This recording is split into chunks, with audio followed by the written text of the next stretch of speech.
nationwide. Umaligid mga kabrigada ang barko ng People's Liberation Army Navy o yung plan ng China.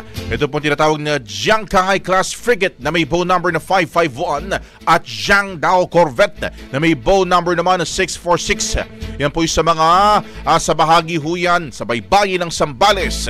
Naganap daw huyang kabrigada bago magsimula ang joint exercises ng Philippine at United States Navy. Ayon po sa Philippine Navy, lumapit daw ang mga barko ng China sa BRP Miguel Malvar, ang pinakabagong frigate ng bansa na binili mula sa South Korea. Ganyan din po kabrigada sa US Navy guided missile destroyer na USS Curtis Wilbur at mga patrol vessels naman ng Philippine Coast Guard na BRP Cabra at BRP Suluan. Nagbigay umano ang mga ito ng radio challenge at binundutan pa rin ang mas maliit na sasakyang pandagat ng Coast Guard. Kinundi na naman ni PCG spokesperson for the West Philippine Sea Commodore J. Tariela ang pahayag ng China na nilabas sa website nila na illegal daw ang aktibidad ng Pilipinas na yan. Sabi ho ni Tariela, isa lamang daw huyang bullying tactic ng China.